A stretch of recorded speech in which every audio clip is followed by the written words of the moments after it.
you fussed at me trying to get everything together, and let me get myself together. You got yourself together. Allow me to get myself together for like 2 seconds. Okay, get yourself together. So I'm going to talk.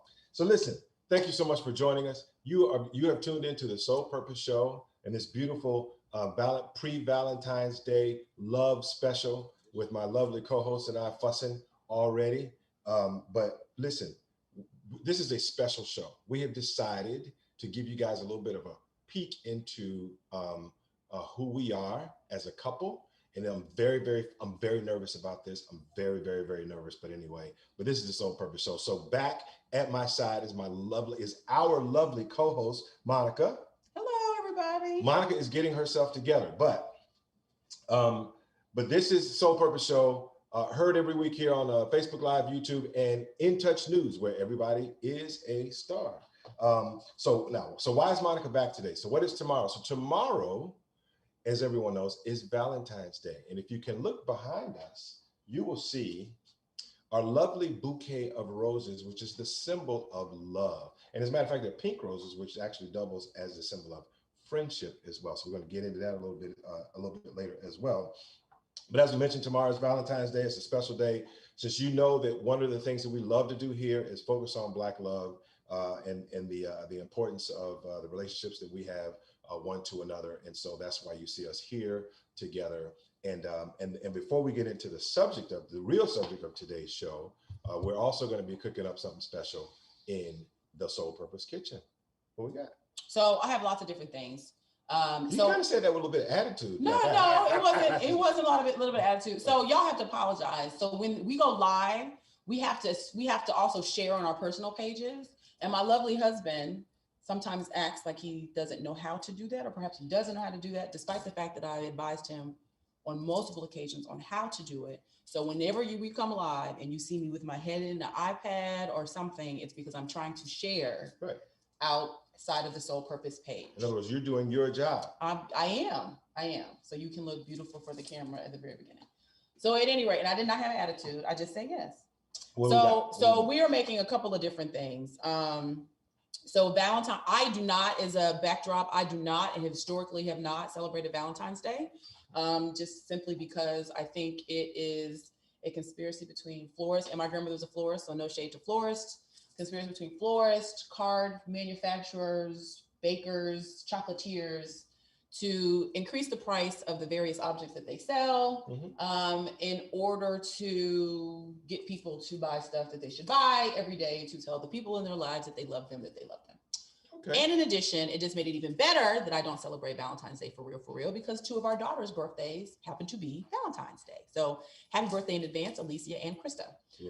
But that really wasn't what you asked me. So what I'm making are a couple of different desserts and a drink, which are going to be very easy for those people who do celebrate Valentine's Day. It should be very easy for you to be able to do these things. They're not that complicated. And even if you are not a good cook, or you're not a person that does desserts, which would be me, I'm not a person that does desserts, but I do drinks, then you can do these. Perfect. Is that better? Okay. I'm looking forward to it. And again, Valentine's Day happens once a year, regardless of the reasons, regardless of the conspiracy behind it. The issue really becomes, this is the day that we celebrate our love for one another. If you're coupled off, if you're booed up, this is the day that you express your affection for those individuals around you. And so we would be remiss if we didn't start out by talking about what happened this time a year ago. So last Valentine's Day, February 14th of last year, if you guys would recall, we were hearing about this virus overseas, and then it was slowly taking over, and it was making its way over to the United States, and we were kind of concerned about it. So that was a year ago. But for Valentine's Day, if you remember, what you were doing was you were getting together with your significant other. You were planning dinner. So you were going to dinner. You were planning couples outings, and you were going out with other people. What did we do last night? I don't remember. Probably went to dinner somewhere. Are you sure? I'm almost certain. See, I literally don't do it that way. I don't remember. I mean, we did the flowers and I do remember flowers, but okay, I'm sorry, go ahead. But we went out to dinner around other people, and then shortly thereafter, if you remember, It all came to a screeching halt. And then the next thing you know, it's don't do anything around anybody unless they live in the home with you. So it was a really, really tough year. It was a tough year for us. So right now I am, excuse me, I am, I don't have a strawberry huller, I think that's what it's called, but I am taking the stems off the strawberries. I'm going to cut them up and I'm going to put them in the bowl for one of the desserts that I'm going to make, which is a trifle. And so I'm going to do that in a second. These are fresh Florida strawberries. If you are in the I-4 corridor, then you know they are Plant City strawberries, which means that they are super sweet, which means that you probably don't need to add sugar, but I'm gonna add a little bit of sugar. These are the best strawberries on the planet. So I'm just gonna cut these up and put them in a bowl, put some sugar on them and set them to the side so they can create their own juice for my trifle. And I saw you had to be real careful there. I did. I didn't cut myself. So this is a Pampered Chef. I'm a Pampered Chef consultant. So this is a Pampered Chef knife. It is extremely sharp. I did not cut myself, but it's very, very sharp. He's washed them and can attest to the fact that it's sharp. So I'm naturally hard-headed. So she was like, "Oh, if you're gonna use this knife, make sure you are careful." I was like, "Well, I'm careful. I don't know about no knife. Give me that knife." So I started, and sure enough, it just like it kind of grazed my hand, and I screamed. And anyway, I tried to tell him. Again, if you didn't learn anything else from last year, it was keep the main thing, right? Those in your life, the people who you love, surround yourself with people with love, and surround with the people that you love. And now that we are here, I guess what we've decided to do is kind of use our platform to kind of help our viewers understand. This was the teaser in the flyer. Like, how do you keep romance alive even during a pandemic? Like, how do you do that, right? So we said, well, we'll just help everybody out. So my wife said, "I've got some ideas," and I said, "I've got some ideas," and we're going to give you the keys to keeping romance alive during a pandemic. And so just like we were alluding before, since you can't go anywhere, right? You're not really supposed to be out around people. What you should do is hold yourself up inside the house and do lots and lots of just ongoing lovemaking for hours and hours and days. There may be children watching this show. What are you talking about? This is a morning show. But that's not the answer to the No, that's not the answer to the question. You're such a man. Well, what is your answer? So that's my answer. Right, that's not the answer at all. So that's important for sure. But the other important part is absolutely communication and getting to know your spouse or your partner or whomever. And Keith and I were in preparing for the show yesterday. Keith and I were kind of talking about relationships and communication, etc. And I share with him that while he and I are husband and wife and very close and are friends, which we'll get to probably later about marrying someone as your friend.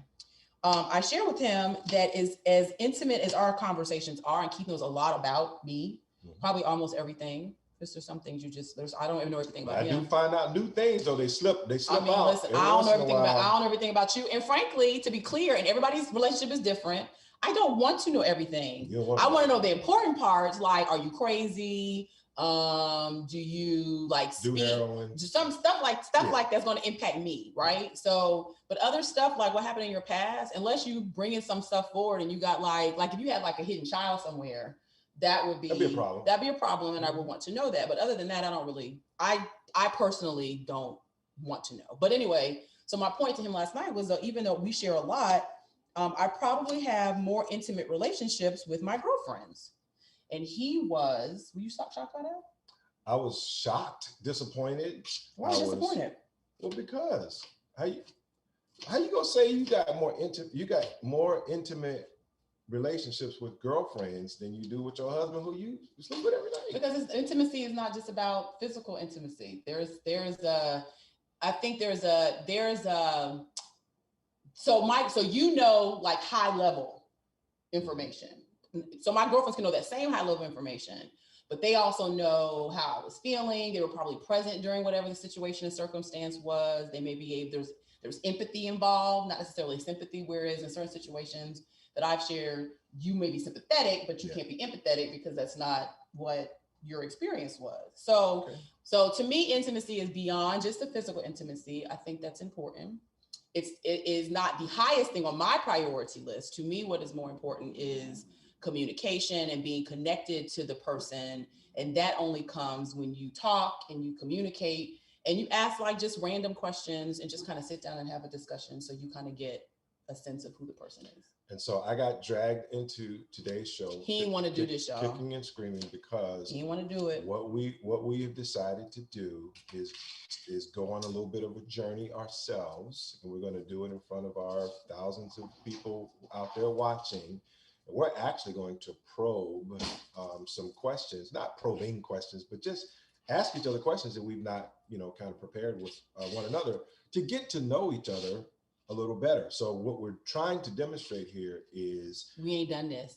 We don't. I have no idea what he's gonna say to any of these questions. Right, and so what we're trying to demonstrate that this is important. Like you can't just look at the surface things and say, oh, well, she's cute, and y'all get together and y'all do the physical thing, whatever, and think that that's what love and intimacy is going to be all about, and that's going to be the level of intimacy that's going to carry you through the relationship, especially during some of the tougher times. So we have decided to actually ask each other some questions that we don't know the answers to, and let's just kind of see where this goes. And then second half of the show, we're going to give you some tips, some additional tips, and we're going to look at some obstacles to intimacy that couples have, and share a little bit about our experiences as well. So, and we pray that we're still together at the end of the show, based on your answers.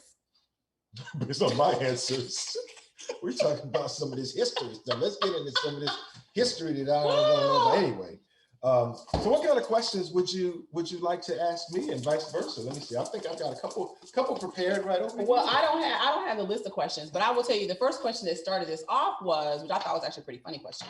Those are you printed all the questions out? You printed these out. I know I printed out last night though, but there are other questions. But anyway, so one of the questions last night that we talked about, not last night, maybe 2 weeks ago, was our pet peeves, right? Because I think that's important, right? I recognize everybody has quirks, but there's certain things that are pet peeves of each of ours. And so some of them I kind of knew about his, but I don't know if you knew any of my pet peeves. Oh yeah. My napkin thing. Oh, so one of my big pet peeves. So I have a slight case of OCD. I don't like papers just randomly spread about, right? So like mail, Keith will go to, I don't check the mailbox. It's just all my bills are paid electronically. So I do not check the mailbox unless I'm anticipating something. Mm-hmm. So if you send me something and I ain't send you a thank you card just because I ain't check it till much later. So I apologize. But Keith will check the mail. He'll come in, he'll just drop it on the kitchen counter, right? He'll kind of go through the junk mail and toss the junk mail. And then the rest of the stuff that needs attention or whatever, he may open it. He may just sit it there just for future looks, but it will stay there, right? And it will just pile up. That irritates me. So what I did was I got this mail basket, and initially I put it in our home office, but I found that was not very effective because he would not then move. He wouldn't go directly to the office, and we spend time in there, but we're working, we're in there, we're not checking mail. So I moved the mail box to the kitchen. I wish I could see the kitchen to see they're on our pantry. I have hung, and I hate the way it looks because it's not attractive, but it is sitting on the pantry. It's not attractive. It's not attractive, but I have slots for people. Like the top slot is just miscellaneous stuff. The second slot is Keith. The third slot is the girls if they come. So that's kind of, that the girls get mail here. So those are the slots. Keith does not put any mail in the slots. Now, admittedly, the slots are full right now. So I have to go out and I have to kind of purge. But it's at least something to hold it. Do you think he uses it? No. Don't use it. And why don't you use the mail? So there's two things about me that probably would help give some context to this particular thing. One is I'm a hopeless procrastinator. So if I can get to it later, I'm probably just going to push it off to the side and get to it later. Sometimes, most of the time, sometimes I don't get to it. Sometimes I don't. Sometimes it just stays there.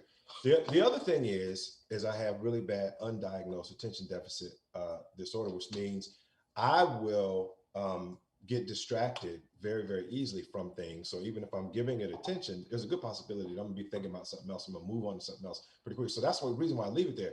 If I move it, then my attentions have been diverted from it. So I'll never go back to it because it's out of sight, out of mind. So if it's in a slot somewhere or stacked up in the office somewhere, it's probably just gonna be it's probably just going to be It's forgotten. going to stay there. It's going to stay there forever. Forever and ever. So those are the kind of things that, it's important for you to know your mate. It's important for you to know your spouse. A lot of times you don't learn those things unless you live together. So I did not know about Keith's undiagnosed ADD Neither did I. Till we got married. Until I was 50 years old. And I noticed when we were dating, he'd be kind of forgetful, but I was like, oh, he just has a lot going on. Like, you're daughter of 3 girls and working, and you just have a lot of stuff going on. So you just forget. So I just be, don't forget this, don't forget this. And I thought it was really cute when he put everything in his phone, like in your calendar. Sure will. Everything in his phone. All reminders, everything. And reminders like, don't forget to,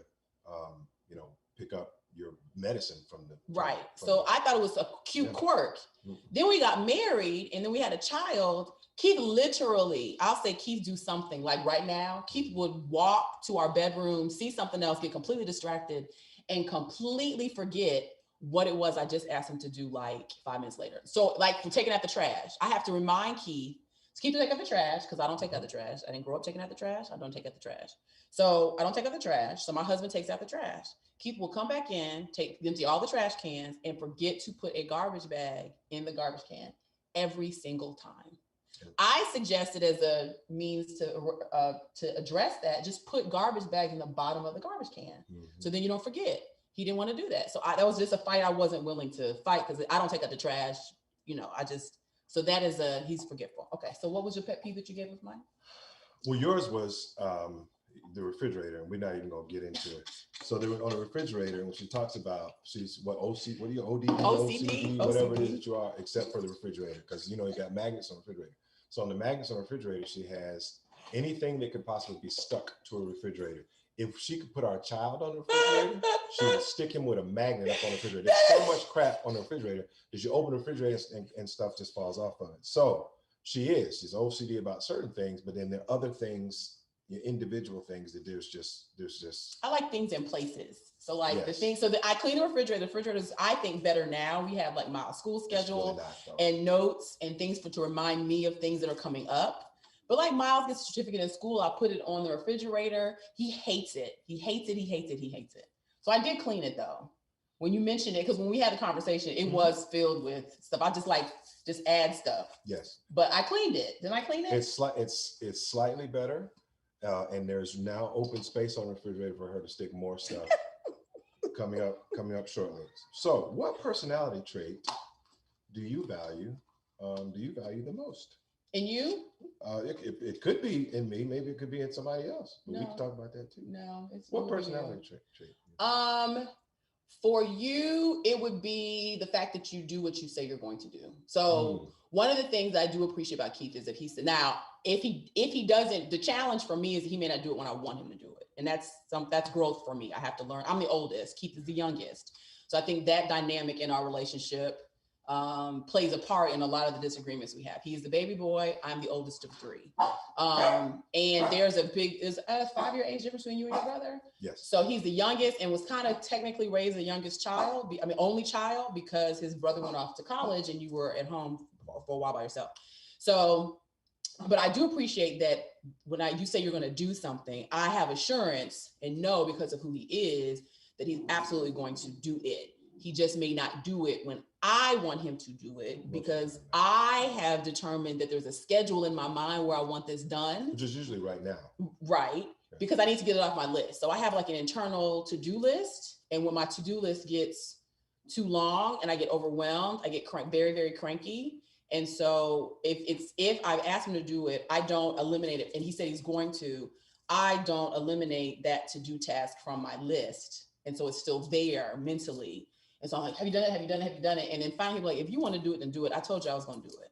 So that's kind of a pet peeve of mine too. That's growth. That's growth for me. But I recognize that a lot of that has to do with the fact,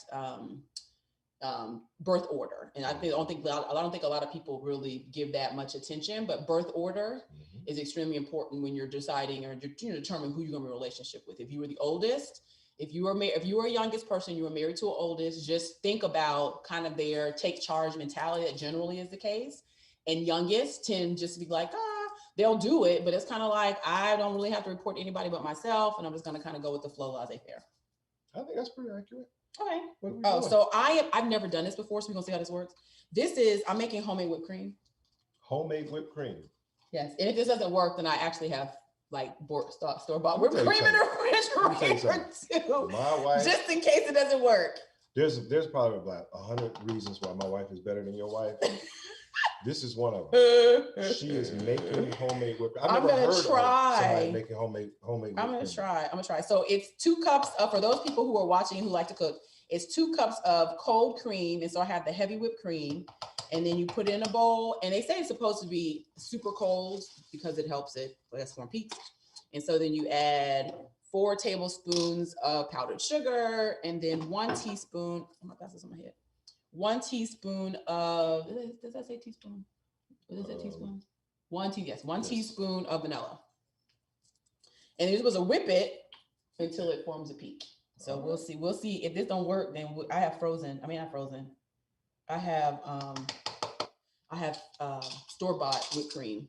No pressure, but most of the things she tries work in the kitchen. We'll see. And I'm very pleased by that. Okay, go ahead. That's your turn.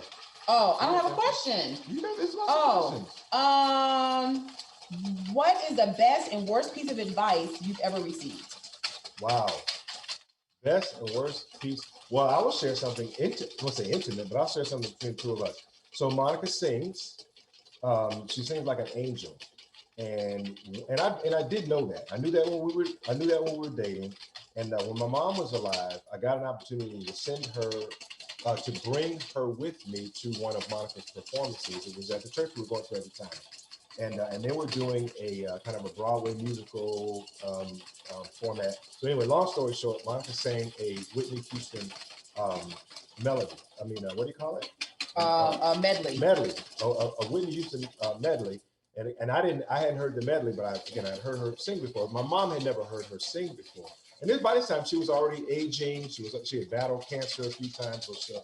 So she looked over at me after Monica started singing, right when she finished her first song, and she looked over at me and she says, "Boy, if you don't marry that girl, I'm gonna write you out of my will."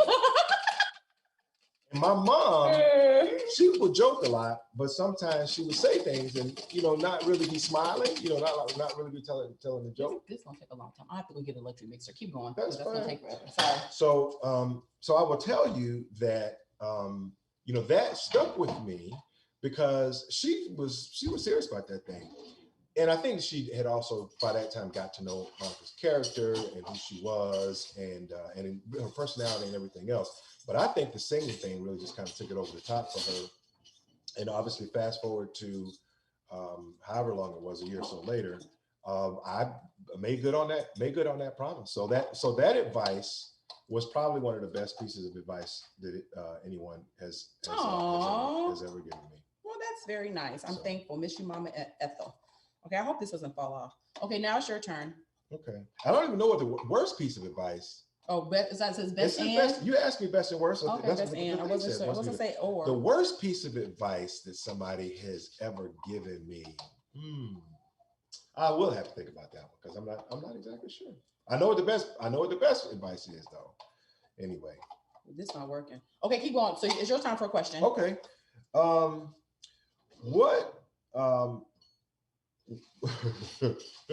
What gets you fired up? And listen, I'm asking questions. I know what makes her angry because I've made her angry before, but I don't know like what her true like hot button, like what makes her very, very, very, very angry. I'm not sure I know what that is because she gets angry just about every day about something. What's your y'all asked me for walking off. I thought I could just whisk it with my hand.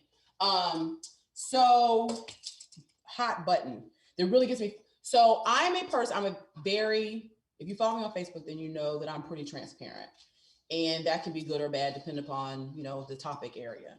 But because I am so transparent with how I feel about certain things, and my opinions about things, I'm also transparent about how I feel about situations. So like if you hurt my feelings or you say something that I think is inappropriate, I'm going to tell you probably pretty immediately.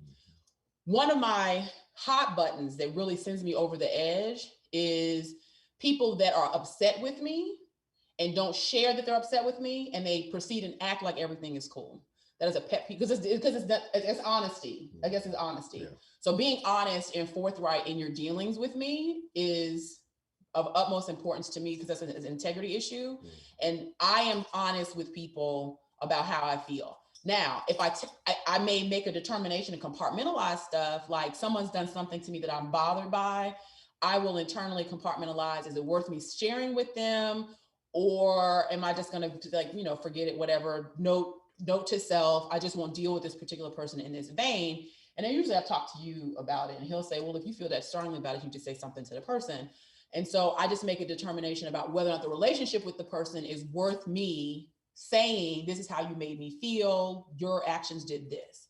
And so because that's what I do, my expectation is that people do the same. Now, he is very good about sharing. If I did something to Mason, man, he's going to tell me immediately, which I am so thankful for. Get it from my mama. I'm so thankful for, regardless of how it comes out. I can never say I did not know because you share with me how you felt. I similarly do the same unless I haven't figured out the right way to say it, because my husband is also sensitive because he's the baby. So he's also not super crying sensitive, but Keith will overanalyze things and he'll try to think deeper than what it is. And for me, what I say is what I mean. You don't have to read through it. You don't have to analyze what I've said. And I tell you this all the time. You don't have to analyze anything that I've said. I am a black and white person. Am I not? For the most part. I'm not. There's not very much gray. If I say it, I meant it, and you don't have to interpret or think about what I've said. I'm telling you what I feel. If I say I do like this pink sweater, but I'm just using an example. If I say I don't like this pink vest on you, you don't have to say, well, did she mean that she didn't like the pink vest because it was doing X, Y, Z? You don't have to do that. I just don't like the pink vest. Does that make sense? It makes a lot of sense. And we're actually I'm gonna touch on, we're gonna give some folks some tips a little bit later, some relationship tips, especially for those of you who might be single and watching this, or for those of you who are young couples early in your relationship and watching this. We're gonna give you some tips on what we think. Well, our relationship really is fantastic, by the way. And I know we do a lot of arguing, fussing, and that kind of thing, but we do need our audience to understand just how the old Ashford and Simpson song "Solid as a Rock." We won't sing that for. No, we're not gonna do that. Okay. Anyway, I do think that you are black and white. I do think that honesty is important to you, and one of the things that I have shared with my wife through the years is I agree to be honest, and I agree to bring how I feel, and her responsibility, the other person's responsibility, is to create a safe space for the partner to do that. So if I say, honestly, I don't like this apron, and you start screaming and hollering and doing whatever, then it's going to shut down my ability to be honest. That's true. And I do that sometimes, depending upon what it is. Now, I will say that I don't Keith usually does not like my hair selections. He does actually like, this is a weave. He actually does like this. But you don't like short hair. You don't like me in short hair. And he's been very clear about that, which I respect. I'm not going to change because I'm not change. I do what I want. It's my hair. I'm going to do what I want. And he's heard this. We've had this conversation. So I like short hair on me. He does not like short hair on me. He prefers me with long hair. He was not very happy when my hair actually grew this length and I cut it. And I cut it because it was easier for me to do my hair short. It's just a better look for me. I like it better. I think it's more chic when my hair is short. He prefers it in long. So. Well, we're almost to a break. Do you want to wait to do that? I'm going to do this during the break because it's going to be loud. Okay. So I think, listen, what I'm most excited about is, in addition to us kind of asking questions, getting to know one another, it is Valentine's Day, and we do need to take, if you didn't learn anything in 2020, it's you need to value the people who are close to you, the people who you love. We went through a period where we couldn't even see our family members, our own family members, if they didn't live in the house with us, and we're still in that place. So that's why I think this is very, very, very special. So listen, when we come out of break, I'm finished. The desserts are not hard, okay. And the drink is real easy, so everything will fly by. And I'm going to take the dog out because I think the dog has to go pee. And we're going to deal with some of the obstacles to intimacy in relationships. I also want to shout out the book, The 5 Love Languages. Stay tuned. We got more for you when we return after our break. We're on In Touch Radio. Be back.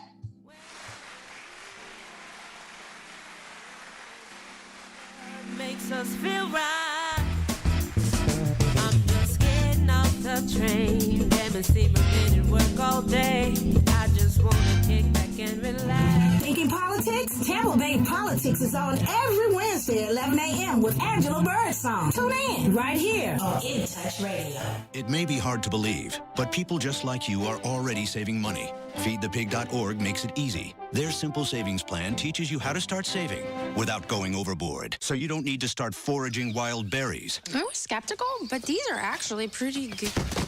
You don't need to sell your soul to the devil. $15 is the best I can do. You just need FeedThePig.org. Don't get left behind. Get tips and tools at FeedThePig.org. Brought to you by the American Institute of CPAs and the Ad Council. Welcome to Calvin's Barbershop. You all got to see this. I don't even want to know what you're looking at on that phone. Well, you should. I was learning about the dangers of high blood pressure and that we need to get ours checked regularly. High blood pressure can increase the risk of heart attack or stroke, but this text program can help keep it at a healthy range. Just text Barbershop to 97779 to sign up. I'll get right on it as soon as I'm done with this baby panda video. Text Barbershop to 97779. A message from the American Heart Association and the Ad Council. Wherever we go, we about to bring on the positive vibe. Wherever we go, we are gonna do what makes us feel right. All right, so we're back. Keith is just bringing the dog in because this is real life. I stopped doing this whipped cream, but it is working and it's loud. You see how loud it is? So I'm gonna stop doing this and just put this in the refrigerator and I'll finish making the whipped cream later. But it is, you can see, it's the liquid, it's working. So I'll finish making it after the show because it won't be as loud. Okay, go ahead. All right, so listen, so today's show, we're talking about intimacy. We're talking about Valentine, on the heels of Valentine, on the what is this? Preceding Valentine's Day. We want to try to give you guys some real advice on how to spice up your romance during a pandemic. My wife didn't like my solution, which is just get it in because you're home anyway. Anybody got time to be doing it, and we are not rabbits. Okay. Not all the time. All right, so what we decided to do was give you some insight into what intimacy really is, and that is getting to know your partner in a real and substantive way. Sometimes you have to just ask each other questions that you may or may not know the answers to. So, with that, I'm listening. What do you spend your time thinking about the most?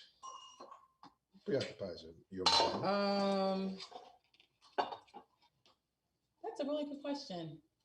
Preoccupying my mind the most right now, to be perfectly honest with you, is ensuring the health and safety of my family. So that probably, in the current situation, it has probably preoccupied most of my time. We are older parents, and so focusing on ensuring that we stay healthy. I like to eat, but I got to exercise too, and ensuring we stay healthy so we can be around to see Miles graduate from high school and college. So ensuring the safety, health, and safety of my family probably preoccupies, and then ensuring that I have free time to be with Miles. So came in, we're working parent household, both parents worked.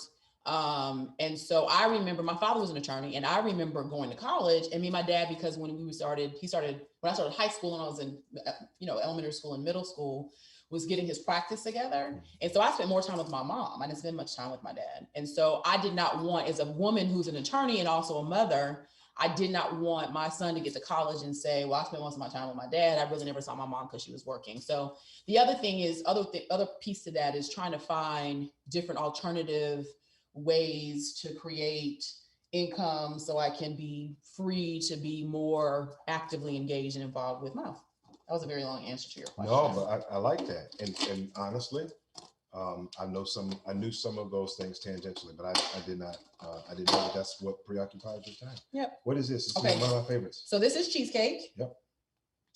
I don't make cheesecake. For those who do make cheesecake, God bless you. This really just is cheesecake I got from the store. So I'm going to make strawberry and cheesecake skewers. Oh, okay. So I actually need to cut up some strawberries before I do this. Keep talking. So I made alluded to a book called The 5 Love Languages before we went to break. It is a book by Dr. Gray, I think was his name. But The 5 Love Languages, I wholeheartedly what's the word? Recommend. Oh, my words aren't coming to me today. I wholeheartedly recommend to you to go get the book. It's been out for years. What are the 5 love languages, honey? So the 5 love languages, the premise to the book is it is an aid to couples who are trying to help each other understand. It's kind of set from the whole men are from Mars, women are from Venus. That was Dr. Gray, by the way.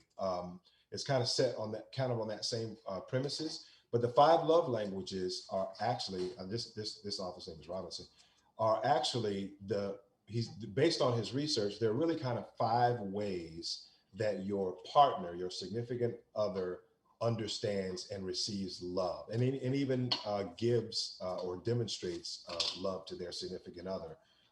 And they range from my favorite, which is physical touch. Mm-hmm. And that's usually where physical intimacy and sex comes from, to words, right? Words of affirmation. Words of affirmation mean you are affirming your significant other. You're telling them about how you value them, how special they are, how you have confidence in them, et cetera, et cetera. So that's another love language. One of the other love languages is acts of service. So you demonstrate to your significant other that you care for them by the things that you do for them. And the other one is gifts. And I hope I don't forget the 5th one. The 4th one is gifts. So gift giving is an actual love language. So some people, when they love you, they give you gifts. And some people, when they want love from you, they expect gifts. They expect gifts. And the more gifts they get, the more that affirms them. And what was the 5th one? I don't know. This is not going to work because I didn't put this in the. So this is a cooking fail. Oh my gosh. Right, fail. So the concept of this, and so you're seeing stuff in real time. I'm gonna freeze this because I do want to make these. So because I didn't buy this cheesecake. So the cheesecake should be harder. But what you do is you do strawberry, and then a piece of cheesecake will go here. Oh. Then another strawberry cheesecake, and then it'll go here. So I'm gonna put this in the freezer because it was out here. It's supposed to be harder than it is, and it's not. So we'll just move on to the next dessert. Continue. That's okay. And the fifth one that I just remember is quality time. So a lot of times, I'm sure it is. Please don't ruin the cheesecake now. Well, I already cut it up. Quality time is the 5th love language, which means there are people who value you taking time out to spend time with them. They say, "Well, you don't love me." So what do you mean you don't love me? Well, you don't ever spend time with me. Well, that's what that means. Some people, that's how they receive love, and that's how they give love. So that's kind of the backdrop for a lot of kind of how we conduct our relationship. My advice to you would be figure out early on what your significant other's love language is. This particular author believes that some people have a primary love language and kind of a secondary love language. Your significant other's primary love language is really just kind of how they're wired. You can't really change it about them. You can't just expect them to switch up, kind of midway, but get to know your significant other's love language. One of the things that was pivotal in our relationship early on is I think we were having this discussion. Hey, there's this book called 5 Love Languages. Do we know what each other's love languages are? It's one of the ways that I knew that I had made the right choice. My wife nailed mine, like 1 and 2. Right off you are words of affirmation and physical touch. Yep, nailed them right off the bat. So, what are mine? What are mine? Drinking is one of her. Drinking and cooking. Those were not a part of the thing. What are my love languages, Harris? No, one was words of affirmation. The other was acts of service. Very good. Sure. That's how I receive love. But you telling me thank you for me doing something is huge for me. Or if I come home and the kitchen's clean. She's a gift giver. But for me, I show love by giving gifts. Yes. That is not your love language. Yes. But you do decent at it because I recognize it creates a lot of stress for you. At giving gifts. I recognize, no, you don't suck at it. I told him he has to just take your time and think about it, but he does call my sister. So I'm thankful for my sister to get some guidance, and he listens. He don't question it. He just, I do listen. You do listen. Okay. What are you doing? So the first dessert was a fail, but it's cheesecake skewers. Once the cheesecake hardens, I will make it and post a picture on our site. This particular dessert is what's called a trifle, and I'm putting them in not champagne glasses, with martini glasses, just because I think it's pretty. Typically, you make a trifle like in a big glass container, and you make it in a glass. Is it trifle or truffle? Trifle. I don't know. Trifle. Truffle is something different. Oh. So it's a trifle, but you usually see it in a big glass container, and it's layered like the layers are cake, and then whipped cream, and something, maybe a mousse, and then your fruit, and you layer it, so it's really pretty on the side. So I'm going to make them in the champagne. What is it called? Martini glasses. And because both of us are words people, I too. know. We're struggling. And because I knew that my whipped cream experiment may not work, got me some Ready Whip, because I'm always ready, baby. All right. She's prepared. Okay, so the first thing you're going to do is you're going to get your cake. Again, I'm not a baker, but I'll put something together real quick. It's simple and easy for those individuals who may be, just cut this bad boy in half. And I got your dishes. You like this. You like Edamons though. Entenmann's. I don't eat that, so I don't know. But this is some good butter pound cake. So you get this, I'll cut it up. I'll make 2 of them. Okay. And you're using one of those sharp knives again. I am. That pound cake don't have a chance in hell. You're gonna cut it in cubes. All right, what's the next question? If you get an opportunity to hit us up on our page or respond, give us your own suggestions for desserts, for Valentine's desserts, for our other couples who may be struggling with kind of how to keep love interesting and alive. One of the things we promised we would do is talk about some obstacles. So intimacy is one of those things where it takes time. I mean, we've only asked each other a couple of questions. There's resources out there that has dozens and dozens of questions that you can ask your significant other to get to know them better and even learn more about them. It will also tell you that there are some obstacles out there to intimacy and to getting to know your spouse better. One of those is what I call just failure to be an active listener. Most of the time, because we're distracted by whatever, we're not really listening for understanding. We're listening for transaction. You tell me you want to take out the garbage, I say, okay, I'll take out the garbage. So we're just transacting with one another. When you really want to communicate to your significant other, what you have to do is you have to listen for understanding. You have to ask questions like, am I hearing you correctly? Well, I'm not sure I'm fully understanding you. Please help me by saying it another way. I'm trying to understand what my significant other is saying. But that's one obstacle, is we just don't want to take the time to do that. Correct. And I would admit I'm not that good of an active listener. Yeah. What's another obstacle to intimacy? To intimacy? Not accepting your partner for who they are. Yeah. Fundamentally. You have to kind of know. That's why I said one of the things that's important is to have these conversations, because you're not going to change grown people. Now, that being said, you also don't want to do things that, obviously intentionally irritate your partner, but the people at their core character issues, you're not going to change. And so that's why you have to that's why I said at the very beginning, you need to be friends with your significant other first, because I think that makes a world of difference. Okay, so. And speaking of, just top it with a little bit of whipped cream. Ooh. Guys, it's super easy. Isn't that pretty? Don't you think it's pretty? I think it's very, very pretty. I look forward to. Very nice. Lots of calories, but it's really sweet. So put this to the side. Look forward to getting even more fat. Okay. What is your ultimate relaxation? How do you relax? How do you like to relax? I don't do it very often, so that's why I'm struggling. It's very hard for me. It is tough for me.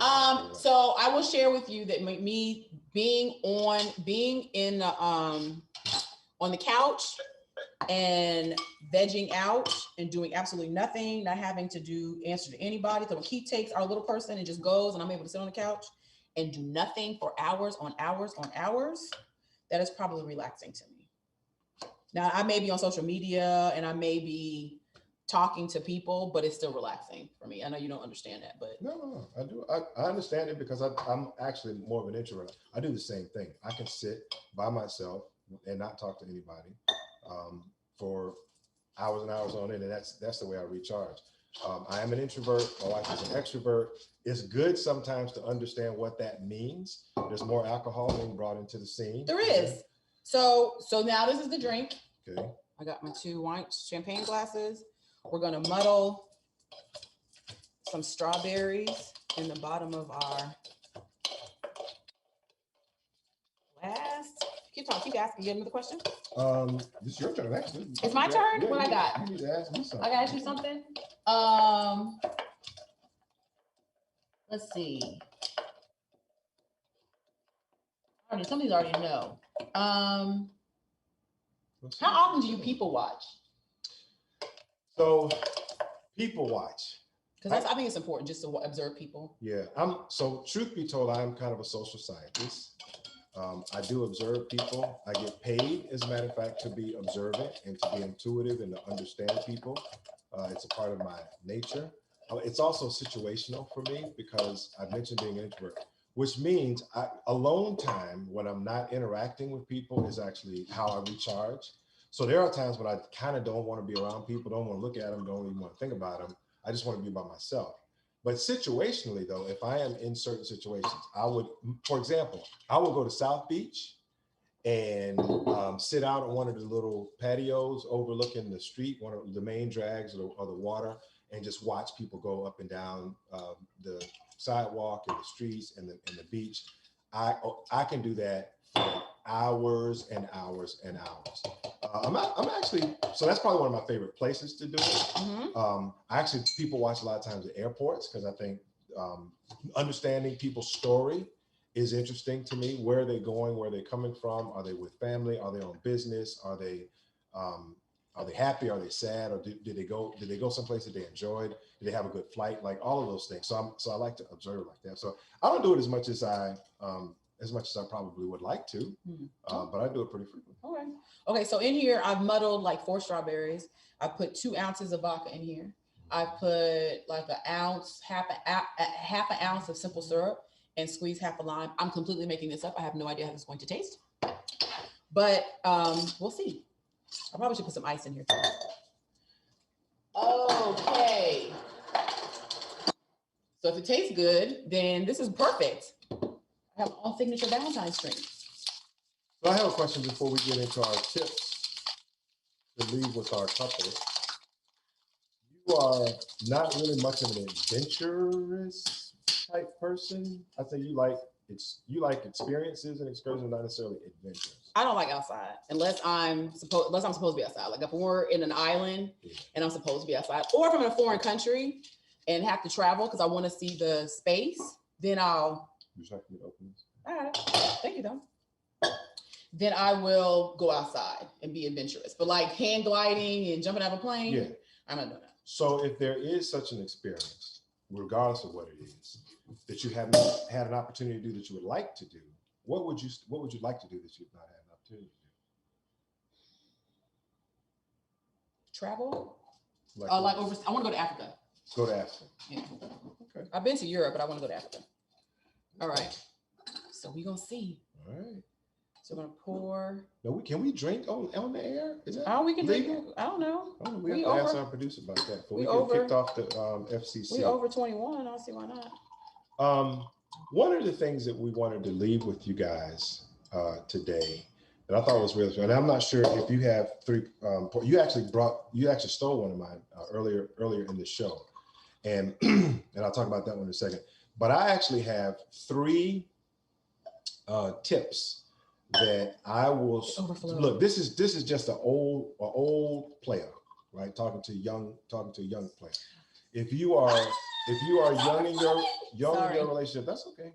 Young in your relationship, and you want to know how to build true intimacy with your significant other, especially if your significant other is a woman. I'm going to give you my tip number 1, and that is find out what it is that she truly aspires to be and do. What are her dreams? What would she like to do? Where would she like to take her career, etc. Find out what that is and encourage it and encourage it and encourage it. every woman wants to know that her man is behind her aspirations and her dreams. So you need to be very careful when your significant other is expressing to you what she would aspire to do, professionally, especially, and personally, but even professionally, especially professionally, and make sure that you get behind that. Make sure that you demonstrate to her that you are supportive of that. That is one of the things that builds. Sweet. You don't want me to talk anymore. Oh, sorry, I'm sorry. Go ahead. Yeah, that's one of the things that absolutely builds intimacy and builds that connection. Do you have a tip? Because I've got two more. One of them you already mentioned. I gave two already. I got one more tip. You can do one more. Self-care is the best care. You cannot effectively engage your partner if you are not okay. I think that's great. You have to be okay. And I know I don't do enough self-care. It's important because when you're with your partner, you're supposed to, and I'm really trying to touch on some of these 5 love languages, and not because I'm trying to, publicize the book or get, because we ain't getting no money from him. But it is, what I found is most of what that book talks about is steeped in just reality. Over time, what you figure out in a relationship is just how significant some of that stuff is if you truly practice it. Mm-hmm. Like words of affirmation. Like I truly believe that my wife can be whatever she wants. I believe she can be a chef if that's what she wants to be. I believe she can be a partner of a law firm if that's what she wants to be. I also believe that she can be an author, a speaker, you name it, a consultant. And I will say that I don't know if guys, so what he's saying is absolutely accurate. I think it's important that you are your partner's biggest cheerleader. I don't think anybody that knows me will say that I won't. Now I will be critical of him to him. And I may fuss and complain to my sister about something stupid that I think he's done. But I don't think anybody would ever say that they've ever heard me badmouth my husband in the street. I wouldn't do that. I ride for him. And if you know me, then you've seen me in spaces where I've strongly defended him with not so nice language, just because that's how I'm built. I don't do that. And I will say that even with previous relationships, Keith is absolutely my biggest cheerleader. Is it good? That's good. Okay, really? I made it up. Let me taste. It's very good. What toast? Oh, that's very good. Okay, good. So anyway, I am my husband's he's my biggest cheerleader. And I appreciate that because you don't always get that. So you have I've never felt that Keith was in competition. I'm a very big personality. And everybody can't handle that. But I think that Keith is able to manage that very well without him feeling like it's threatening to him being a man. So I think people have this perception of me publicly that's very, very different than how I am at home. I still am able to, you don't agree with that? No, I think we do. I think you do compete with me at home a lot. Because I'm right. Because I think you're naturally competitive. So we do see some of that behind closed doors. I also believe wholeheartedly that anything that you stay on me about here in the house stays in this house. So I think you push me a lot behind closed doors, but publicly, I don't think you've ever went on Facebook and said something about I want my husband to be more this or more compassionate or more whatever. So I think that's hugely important, is be your spouse's biggest cheerleader, but be their biggest public supporter as well, because we live in a social media age. Don't put your business in the street, because just as sure as you're putting your business in the street, there is someone else in the grass waiting to slither on out and say whatever it is that needs to be said that you vented about. So whatever the weakness is that you all have, whatever the weakness is that you have shared in your relationship, understand that there is someone else out there that is listening to that weakness and is going to come in and address the weakness that you said was a weakness in order to get your other person. It was a great poet, Sir Mix-a-Lot, who said, and I pull up quick to get with him. That's kind of what he was saying. He said, don't look at me like that. He said that. Okay. I did have another one that I wanted to share before we kind of go back to the one that you mentioned earlier, and that is, fellas, lighten your. A clean out woman in the grass. Thank you. Thank you, Anna. A clean out woman, man in the grass is exactly what it is. Betty Wright told y'all, don't be no clean out woman. See, you quoting Betty Wright, I quoted Sir Mix-a-Lot. What's okay, you're right. Go ahead. So listen, fellas, lighten your significant other's load. Lighten their load. I know acts of service is a love language, but acts of service notwithstanding, there are some spouses, especially women, who just naturally do a lot of things at the same time. They will care for kids. They will cook in the kitchen. They will make love to you, and also, have to go to work. And so they're always juggling all of these things. So I don't care whether she sees it as a formal act of service or not. Figure out ways to lighten your significant other's load. Figure out ways to, even if it's random, even if it's not consistent, figure out ways to just take something off of her plate on an ongoing and a frequent basis, because I think what that does is it demonstrates to it demonstrates to her that you think that her time is important, and you think that her ability to go out after other things, like her dreams and pursuing her dreams and aspirations, are important. So I'm going to take this off of your plate. Like for example, like this, I would never, ever, ever, ever, ever try this. Because it's just not my thing. Now I would pay somebody to come and do this, or I would buy some food and wrap it up and bring it home and make it look pretty, like I did. Like you did something.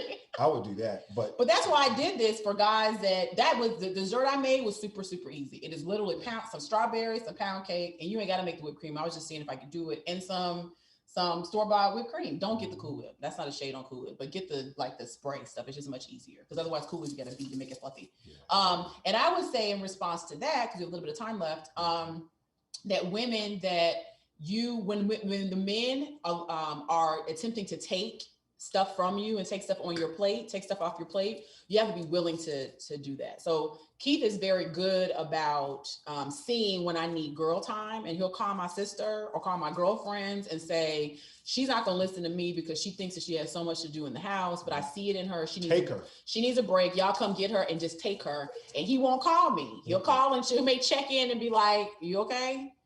I know y'all drinking wine. Are you all right? You got to stay where you are, or do you need to come home? And so I have another girlfriend, Rob is like that. So with that, so to the extent that and I value that, because I recognize that that's not everybody. And so it's the same with what Keith is saying for women. When your man sees that you, or even if it's your partner, if you see that if your partner sees that there's some space, there's some opportunity for you to just take a reprieve and just relax, and calls your friends and say, come get him or her. Come get it. Go and be receptive to it. And I had to recognize as the oldest, because I'm so accustomed to just doing everything, that I cannot do everything. And so Keith will do bath time. Yeah. And I, now he's 5, he does his own bath, but when he was Keith, that was Keith's thing, when I'm able to do other stuff. Keith does not cook. He will cook, but he ain't in the kitchen. I'm in the kitchen. So as we close, I'm going to refer back to the one thing that Monica mentioned earlier in the show, and that is accept your mate for whoever they are without judgment. Accept them. They're grown. They're grown people. They were this way when you got together with them. The more you demonstrate how much you accept them without judgment, I think the better off they're going to feel that intimacy between the two of you. My last point about the take things off of the plate, ladies, I've given my daughters the same advice. A man is what he does. Trust me, I got a gift of gab. I can charm the poison out of a rattlesnake. But if you want to judge the character of that man and judge how much he cares about you, then absolutely look at what he does versus what he says. Do you have any parting wisdom? That's it. Happy Valentine's Day. Happy Valentine's Day, everyone. Be safe out there. Stay home. And, you got your own room, Listen, close the door. Did you turn the lights off? Don't talk less. Talk less. Talk less. Bye, everybody.